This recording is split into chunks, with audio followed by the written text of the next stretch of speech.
Welcome to another exciting episode of Carving the Divine TV. My name is Yujiro Seki. I'm a director, writer, and producer of the documentary Carving the Divine. Carving the Divine is about the Buddhist sculptors of Japan, and I'm ready to present it for the first time in the world.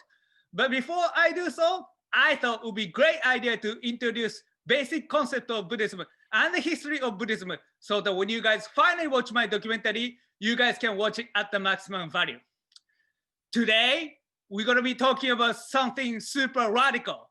Yes, we're going to be talking about the Buddhism and the dream. What that's supposed to mean? You know, some people use art medium to express a different kind of ideas of Buddhism. But today, we're going to be talking about the dream. So I would love to introduce to you, yes, Miss Rima. Welcome to our show. Hello, Yujiro-san. Thank you so much for having me. And I'm so happy to be here. So hello, everybody. My name is Rima Fujita, and I'm a full-time artist who paints and draws. And I'm also an author of 9 visual books for children and for adults. I was born in Tokyo and moved to New York when I was 15. And lived there for over 30 years. And now I live in Los Angeles. I paint the visions I see in my dreams and meditations. It's rather strange, but I see my finished paintings in my dreams before I actually paint them. And the ultimate reason why I paint is to serve the humanity. And my art is just a tool to do so. God gave me this talent, so I have to use it. And it's my mission to use my talent to make this world a better place. Wonderful. I'm just curious about how you became an artist. What was your catalyst? Well, I never really thought about becoming an artist because I just was. Even as a small child, I spent most of my time drawing and creating things. I began sketching at age 5, and I made my first picture book when I was in the 1st grade. Interesting. Yes, I know one of the themes that you have in your artwork is a dream. But what does it mean to you to create art out of dream, and especially you are creating an art of Buddhism? So please tell us. Yes, Buddhism is a foundation of my life. As a Buddhist practitioner, I try to apply Buddha's teachings to my daily life. Because to me, Buddhism is a way of life. And dreams are a very important element in my artwork, as they often bring me messages. And as I said earlier, I paint the visions I see in my dreams. So I need to sleep a lot. Wonderful, wonderful. So one of the examples would be Nibiru, right? So I'm a Japanese from Japan, but I don't even know what this means. Please tell us what's Nibiru. Yes, Nibiru, it means gray, the color of, the gray color. So it's not very known because it's a particular color.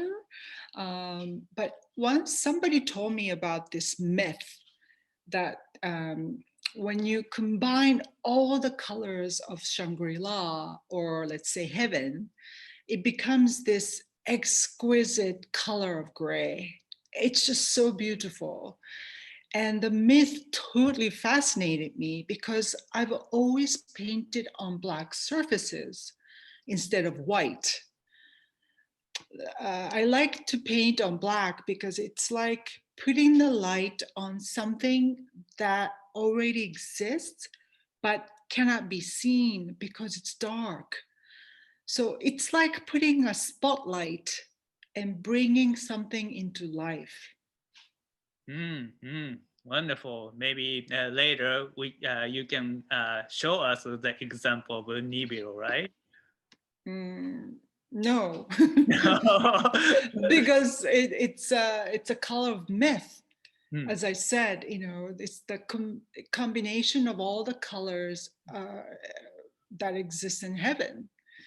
So you can just imagine, I don't know, but it's a beautiful color of gray. Very interesting. Very Yes. interesting. So I also heard your work is inspired by the word Bushido. What is Bushido? And how do you incorporate Bushido in your artwork? Great question. So my ancestors were the last samurais. And when I was small, my grandmother always told me about my ancestors, how dignified they were. And she talked a lot about my samurai ancestors. And Bushido is a way of the warriors. That is how the samurais lived. They lived by the samurai code. For example, they were justice, courage, compassion, politeness, honesty, honor, loyalty, and self-control. So I try to live with those values in my daily life. It's not easy. And when I work with others too, not because my ancestors were the last samurais, but these are very important values to have as a human being.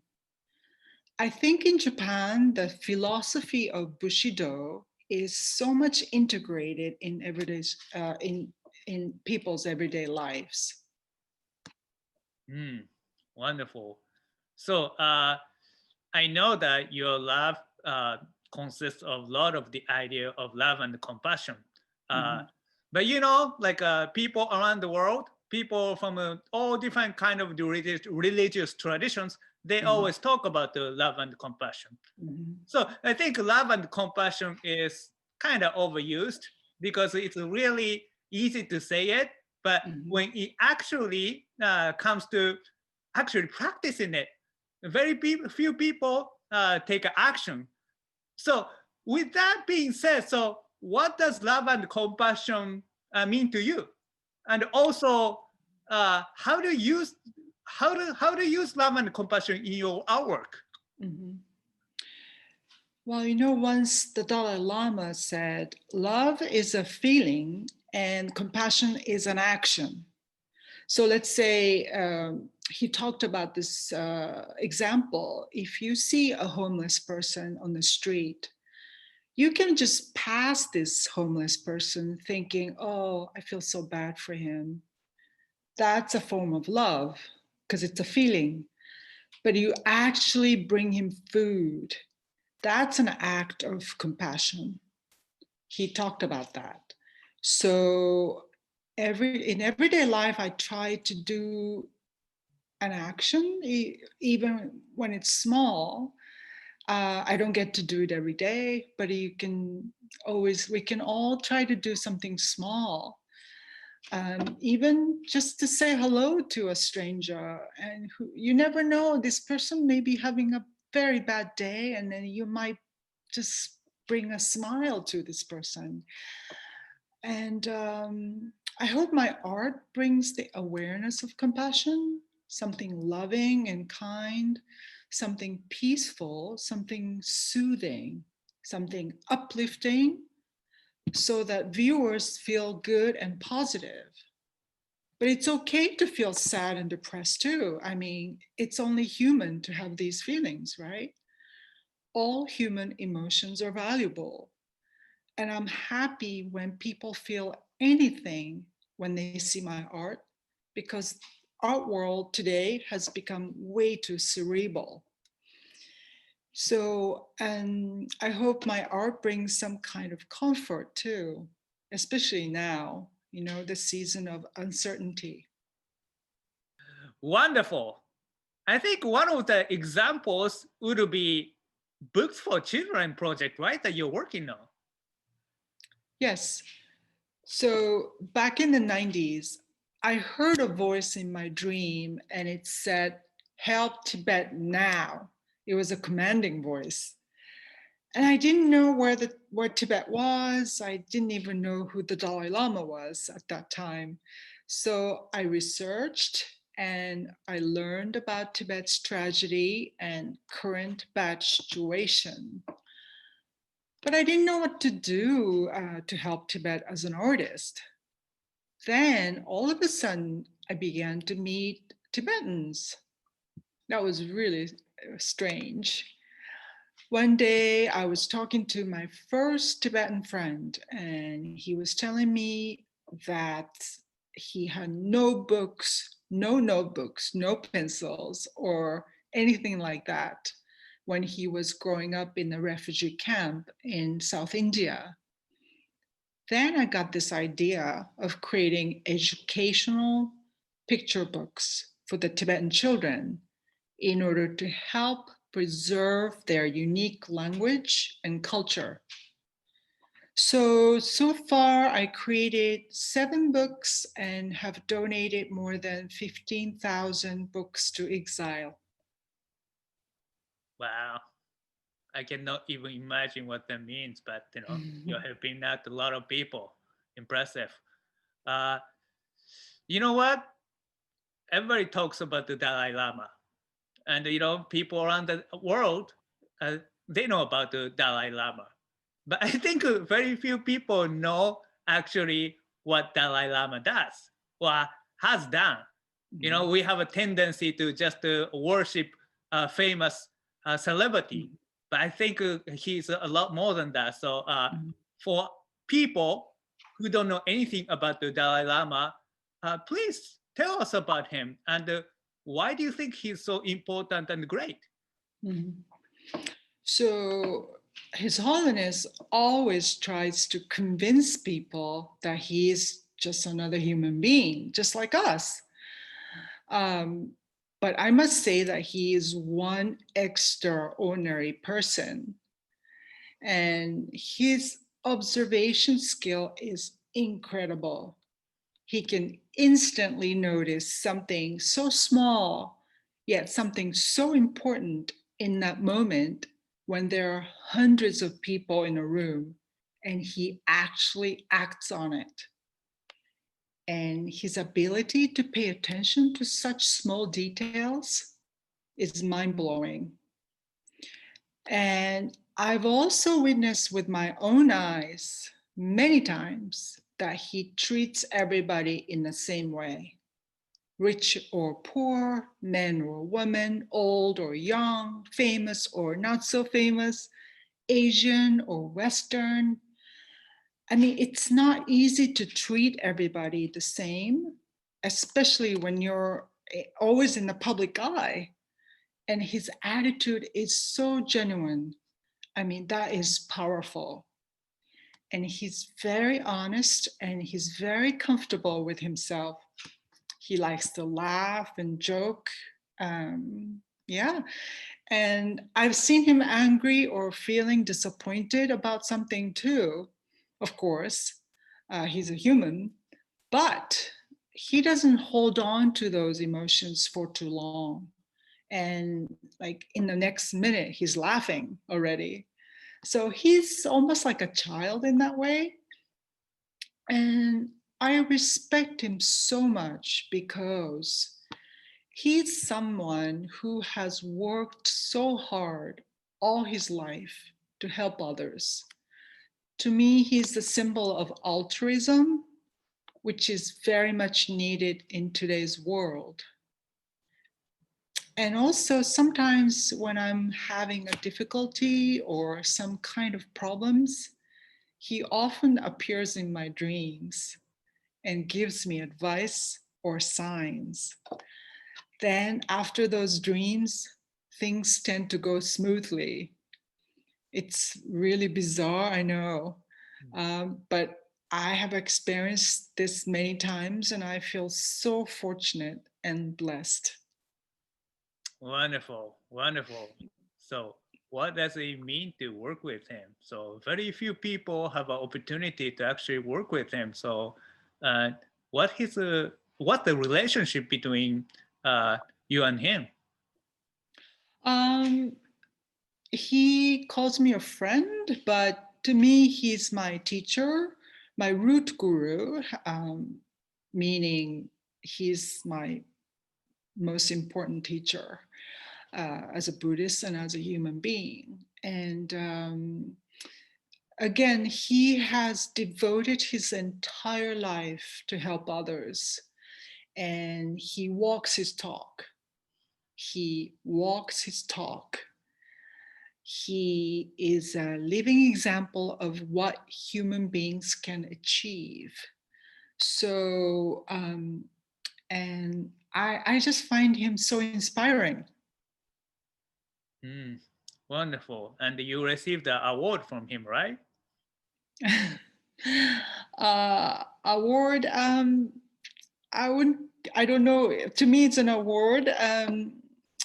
Uh, at Peace Summit in Hiroshima, International Peace Summit with His Holiness the Dalai Lama, Desmond Tutu, and Betty Williams, who passed away recently. The three Nobel Peace Prize laureates, they gave me a special recognition. They gave me a special recognition. So that was very, very I don't know, moving. And he once called my work, he once told me that you're an artist who produces beautiful work. And to me, that was the best critique I've ever received from anybody, and it meant a lot. Mm, wonderful, wonderful. Uh, yes, now I'd love to ask you about one of the icons in Buddhist tradition, which is, I have an example, Kannon Bosatsu. Mhm. It's a very, famous in Japan and East Asia as well.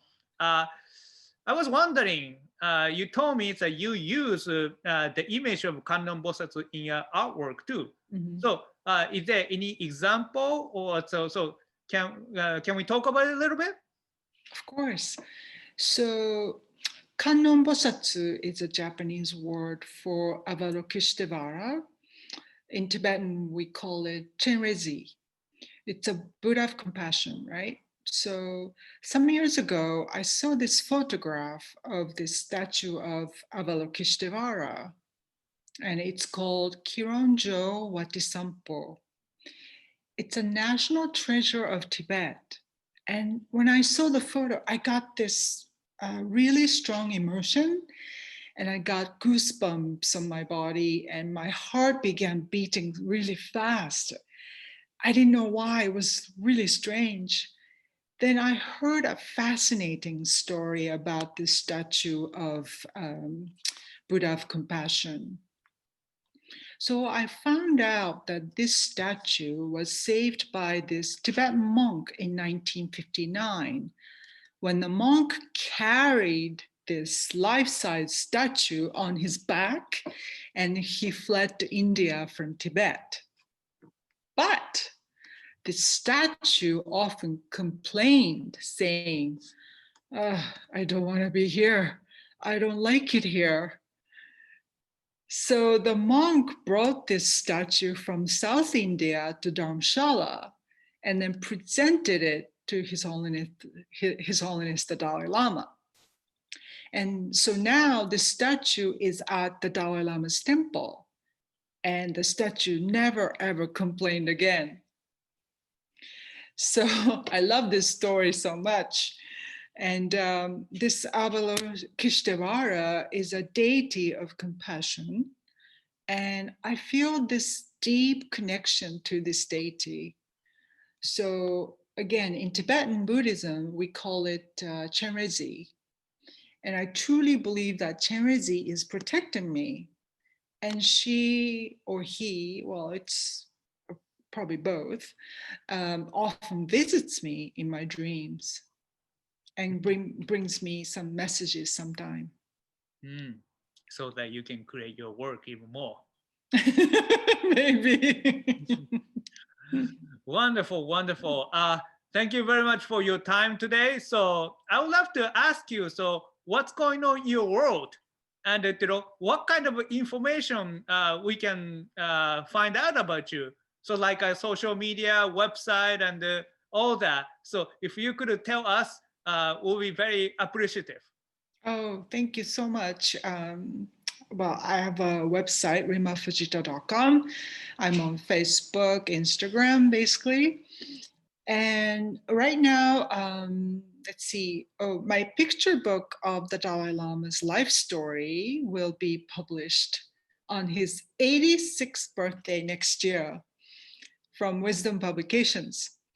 And this is the first picture book about this incredible life story of the Dalai Lama for the adult readers.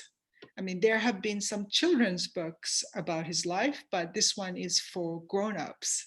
So I can't wait to share that with you next year. It'll be July 6th.